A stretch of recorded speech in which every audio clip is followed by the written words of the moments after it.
Dear students, आज हम पढ़ेंगे वसंत भाग 1 का अध्याय 4 जिसका नाम है चांद से थोड़ी सी गप्पे। गप्पे लड़ाना किसे पसंद नहीं है। वैसे ही छोटी सी 10-11 साल की लड़की है जो कि चांद से गप्पे लड़ा रही है, मतलब मस्ती से बातें कर रही है, जिसको कि शमशेर बहादुर सिंह जी ने अपनी कविता में के माध्यम से बताया है।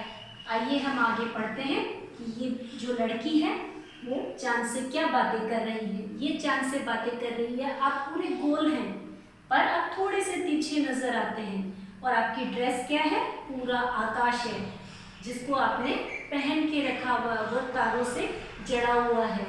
आपका सिर्फ और सिर्फ मुंह ही नजर आ रहा है, आपका चेहरा ही नजर आ रहा है, बाकी आपका कुछ भी नजर नहीं आ रहा है। आपकी पोशाक जो है वो चारों दिशाओं में फैली हुई है, आपकी ड्रेस इतनी चारों दिशाओं में हर तरफ फैली हुई है और पूरे बदन को उसने ढक के रखा हुआ है। और आप हमको पागल ही समझते हैं। साथ ही साथ वो लड़की जो है शिकायत कर रही है, आप क्या मुझे पागल समझते हैं, मूर्ख समझते हैं, जो कि आपको एक बीमारी है। अब कौन सी बीमारी है इसके बारे में बताते हैं। वो क्या बोल रही है, आपको बीमारी है चांद। अगर चांद आप घटते हैं तो घटते ही चले जाते हैं, और जब आप बढ़ते हैं तो बढ़ते ही चले जाते हैं। और कब तक बढ़ते हैं, जब तक कि बिल्कुल गोल ना हो जाए, बिल्कुल गोल, बिल्कुल।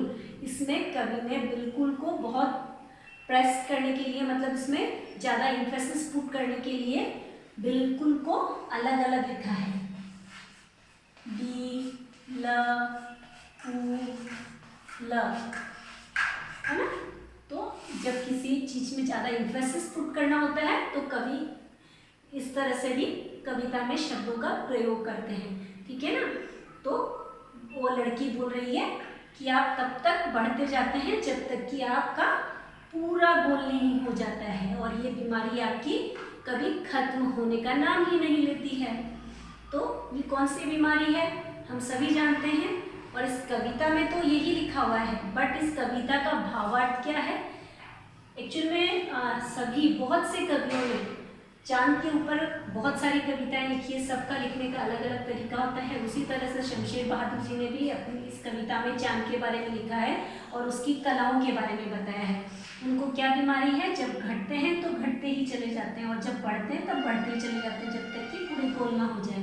मतलब इसके कृष्ण पक्ष मतलब ये कितने दिन का होता है, ये चक्र 15 दिन का होता है, जिसमें कि चांद घटते चले जाता है और लास्ट में वो बिल्कुल दिखाई नहीं देता है। जिस दिन वो दिखाई नहीं देता है वो दिन क्या कहलाता है, अमावस्या।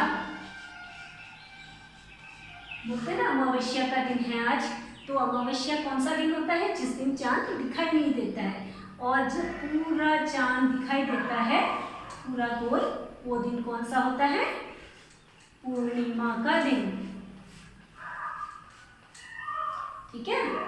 और जब चांद बढ़ते हुए जाता है, मतलब जब अमावस्या से पूर्णिमा की ओर जाता है, मतलब चांद जब बढ़ते जाता है, वह कौन सा पक्ष कहलाता है, शुक्ल पक्ष,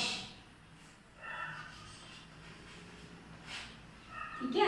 ये भी 15 दिन का होता है। इस तरह से एक महीने में एक बार कृष्ण पक्ष और एक बार शुक्ल पक्ष आता है।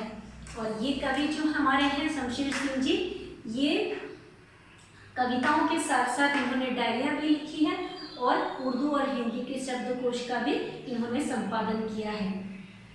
आई थिंक आप सबको ये कविता समझ में आई होगी। मुझे सुनने के लिए thank you. Okay, bye bye, take care.